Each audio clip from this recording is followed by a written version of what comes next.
안녕하세요. 책 읽지 마세요. 제가 대신 읽어드립니다. 인물리의 임윤선입니다. 오늘은 나르시시스트에 대한 제2탄을 준비해 보았습니다. 첫 번째 영상에 정말 많은 댓글들이 달려있는데 각자의 경험들을 겨우 공유하는 장이 되었더라고요.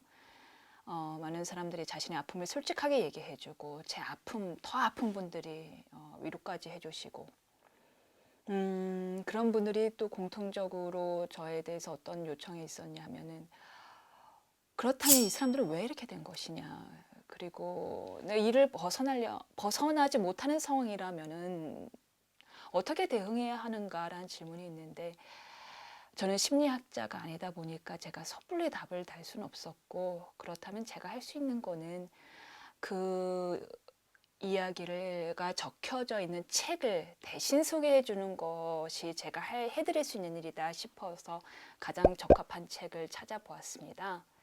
바로 그 책이 왜 그 사람은 자기밖에 모를까. 맞죠? 느낌 오죠? 네. 그런데 사실 원제는 그건 아니고요. 원제는 당신의 삶에서 나르시시스트로부터 자유로워지기입니다. 그러니까 조금 더 그 전에 그 악성 나르시시스트와 희생자들은 현상에 대해서 이야기를 했다면, 이 책은 이 악성 나르시시스트들의 내면이 왜 그렇게 되었는지, 그리고 그로부터 어떻게 조금 더 자유로워질 수 있는지에 조금 더 중점을 둔 책이어서 오늘 소개를 드릴까 합니다. 이 책의 저자는 린다 마르티네스 루이라고 합니다. 임상심리 치료 전문가고 미국 내에서는 이 나르시시스트에 대한 상당한 권위를 갖고 있는 사람이라고 하네요. 이 린다는 나르시시스트에 대해서 이렇게 이야기를 합니다. 이들은 이미지와 자신을 구별하지 못한다. 상처, 실수, 잔인성, 트라우마, 자기 기만으로 자기 안에는 가득 있지만 자기 내면을 제대로 다루지 못하기 때문에 어쩔 수 없이 자신의 이미지를 흠잡을 수 없는 상태로 스스로 조작을 한다라는 건데, 댓글 중에도 이런 내용이 있었어요. 아니, 이런 사람은 반사회적 인격장애랑 어떻게 구별을 하나요? 인데 이 책의 저자가 정답을 알려주더라고요. 이미지가 정답이라고 합니다. 그 반사회적 인격 장애자 같은 경우는 남들이 자신을 어떻게 보는지에 대해서 전혀 개의치 않습니다. 아무리 수없이 욕을 하든 수없이 비판을 하든 심지어 내가 이것 때문에 형사처벌을 받을 수 있다고 해도 개의치 않습니다. 그러나 반면에 나르시시스트는 남들이 생각하는 멋진 이미지에 집착을 하고 있기 때문에, 제가 그래서 굉장히 외향이 멋진 사람이라고 했죠. 집착을 하고 있기 때문에 항상 남들의 시선을 신경 쓴다라는 건데요. 조금 더 구체적으로 린다는 아주 유명한 사람들을 예를 들어서 설명을 합니다. 누가 대표적인 역사적 나르시시스트인지요. 그 첫 번째 인물로 너무 유명한 화가입니다. 파블로 피카소가 등장을 합니다.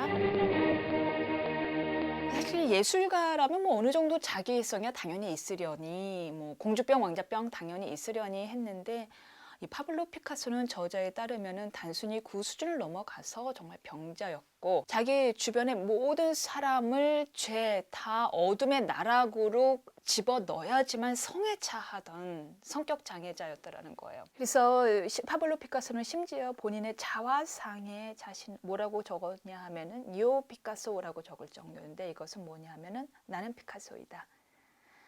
이게 뭐냐면 옛날 왕들의 초상화를 그릴 때 요엘 로스인가? 이것은 나는 왕이다를 적은 거를 패러디한 거예요.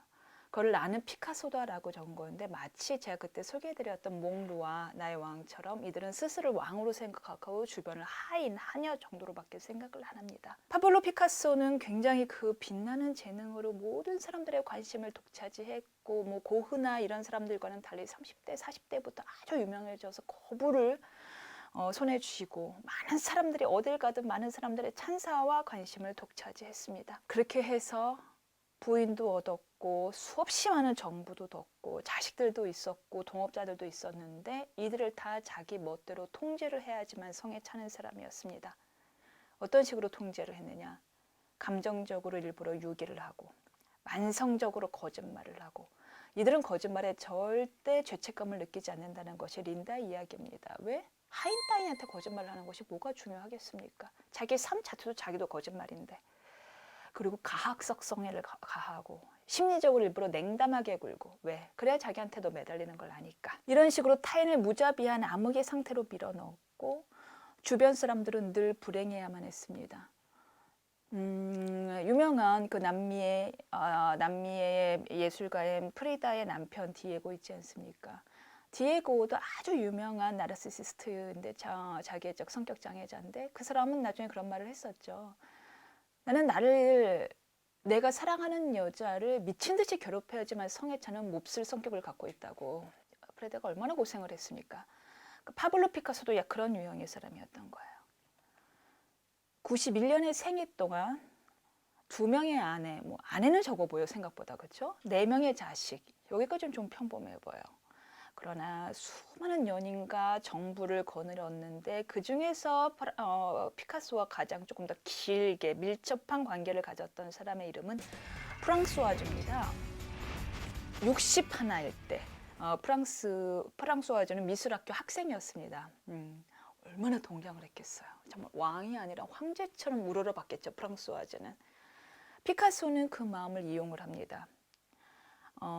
당연히 피카소는 당시 유부남이었습니다. 첫 번째 결혼 생활 중이었을 텐데 프랑수아즈랑 동거를 시작을 하죠. 그러나 동거를 하면서도 당연히 끊임없이 또 바람을 피우고 일부러 여자들끼리 싸움을 유도하고 자신은 그걸 팔짱 끼고 구경하고 낄낄 웃고 하는 등의 행동을 합니다. 그렇게 충성심을 부추겼으나 또 그러다 바람 피우는 상대가 조금이라도 가치가 떨어지는 상대다. 미모든 능력이든 자신이 자랑할 수 있는 존재가 아니다. 나이든 가차없이 버립니다. 이를 한참 뒤에서 깨달은 프랑수아즈는 결국 그를 자청해서 떠난 첫 번째 정부가 됩니다. 남들은 계속 시달렸거든요. 그래도 그 유명세를 참아 버리지 못해서 내가 피카소 여자다. 이거를 버리지 못해서. 그러나 프랑수아즈는 현명하게 결국 떠납니다. 그에게서는 어떠한 따뜻함도 구할 수 없다라는 걸 깨닫고요. 심지어 피카소의 손녀인 마리나 피카소는요, 할아버지가 우리 가족을 얼마나 학대했는지를 토로합니다. 그의 순간마다 변하는 기분, 변덕, 허영심, 심술 등에 의해서 가족은 늘 조종당했고 우리 가족은 늘 그 천재애한테 목조름 당했다고 표현을 합니다. 피카소의 아들인 파울로, 아마 마리나의 아버지겠죠? 파울로의 소원은 아버지인 피카소와 한 식탁에서 식사를 하는 것이었습니다. 왜냐하면 아버지는 자기 아들이 능력이 출중하지 않은 자기 아들을 정말 말 그대로 개무시를 했거든요. 못난 놈, 너 따위는 나랑 같이 식탁 겸상을 할 수 없는 놈. 결국 그렇게 무시만 당하다가 그 아들은 만성 알코올 중독자가 되고 맙니다.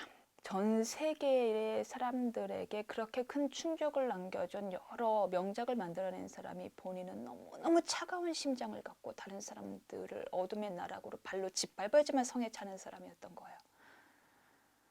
그랬던 그가 거의 말년이 되자 드디어 한 번 가면을 벗습니다.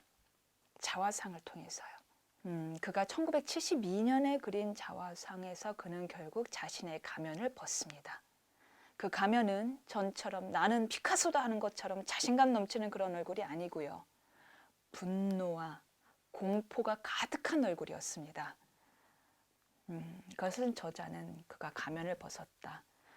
그에 대한 흠모, 그에 대한 명성, 그가 누린 수많은 재능 아래에는 절망하는 광인의 왜곡되고 비참한 얼굴이 숨어 있었고 그 내면의 깊숙한 곳에는 삶에 대한 분노가 깊숙이 자리 잡고 있었다라고 이 임상심리학자는 이야기를 하네요. 다음으로 또 등장하는 유명인은 아먼드 하머입니다. 미국에서는 굉장히 유명한 거부죠. 옥시덴탈 석유회사의 회장이고 LA에 있는 대표적인 박물관인 해머 박물관의 설립자입니다. 이 사람은 누구로 유명하냐면 이 사람의 증손자가 더 유명합니다. 저도 정말 감동 있게 보았고 블로그에도 쓰고 한 5번 정도 본 영화인 키 196cm의 금발에 다비드상의 헌신처럼 보이는 남자가 나타났죠. 감독이 보자마자 이 사람이다. 내 뮤즈는 이 사람이다 라고 해서 그 사람을 발탁을 했는데 그 남자의 배우의 이름은 아미 하머고요. 바로 증 왕조 할아버지가 아먼드 하머입니다. 이 아먼드 하머, 당연히 기업가라면 많은 방송인들, 뭐 변호사들, 기업가들이 나르시시스트가 많다고 하지만 이 중에서도 아먼드 하머는 아주 탁월한 닥치자였다고 합니다. 기업가인 그는 다른 사람들에 대한 무자비한 조종으로 번창했습니다. 끝없이 당연히 많은 아내와 정부를 두었죠. 여자친구들도 두었죠. 당연히 죄다 가차없이 필요 없으면 폐기 처분했습니다. 그 중에서 최고의 가슴 아픈 희생양은 누구였냐면 프랜시스 톨만이었습니다. 그들은 프랜시스가 53세일 때 만납니다. 나르시시스트 입장에서는 하등 만날 가치가 없는 여성이에요. 53세의 여성을 나르시시스트가 여자로 취급하지 않거든요. 어디 가서 자랑할 수가 없으니까요. 그런데 왜 만났냐? 돈 많은 과부였습니다. 그러자 그 여자를 그 중년의 여성의 외로운 마음을 이용을 해서 흔든 다음에 결혼을 해서 그 여자의 돈으로 사업을 번창합니다. 그러면서 그럼 그 여성에게 무엇을 해주었느냐? 너는 저쪽에 짜져 있어를 요구합니다. 철저한 원칙이 너는 나랑 같이 사진 찍을 수 없어. 공식석상에서. 오직 무대에는 나 혼자만 살 거야. 왜? 나를 빛내주는 멋진 이런 쭉쭉빵빵 여성이 아니거든요. 트럼프의 아내와 같은 그런 여성이 아니거든요. 그러니까 한 번도 사진을 찍지 못합니다. 그러다가 급기 어떤 굴욕까지 당하느냐. 프랜시스가 83세가 됐을 때입니다. 어디 다치면 큰일 날 나이죠. 때는 소련이었고요. 어떤 립세션이 모스크바에 있었던 유명한 립세션이 이루어졌습니다. 내려오다가 트러스를 입고 내려오다가 노령이니까 잘못해서 프랜시스가 넘어진 거예요. 얼마나 큰일 날 뻔했겠어요. 다른 사람들은 다 놀래서 어떡하냐 하겠죠. 그러나 이 아먼드 하면 어떻게 하느냐. 그 순간 고르바초프 부부가 가는 걸 보고 그쪽으로 달려갑니다. 사진 찍자고. 내 아내 따위는 아웃 오브 안중인 거예요. 결국은 어떻게 했겠느냐. 프랜시스도 당연히 이 사람을 떠납니다. 저 사람은 권력이 있거나 돈이 있지 않는 이상은 관심 없는 사람이에요 라고 말을 하면서요. 그리고 이혼을 했고 프랜시스는 사망했는데 아먼드 하머는 어떻게 했는가. 전처의 장례식장도 가보지 않았고 이후에도 끊임없이 바람을 피웠습니다. 참고로 제가 조금 전에 얘기했던 그 다비드상 같았던 아미 해머 그 사람도 얼마 전에 이것 때문에 제가 찾아봤더니 10년 된 결혼 생활이 청산됐더라고요. 러시아에 있는 10대 소녀와 불륜을 피웠다는 이유로요. 네, 그렇습니다. 네. 이런 대표적인 유명인 사례를 얘기함으로써 어느 정도 독자들의 관심을 끌고 난 다음에 이 저자는 린다는 나르시시스트들의 내면에 대해서 왜 이런 내면을 가졌는지에 대해서 본격적인 이야기를 시작을 하는데 이것은 다음 편에서 말씀드리겠습니다.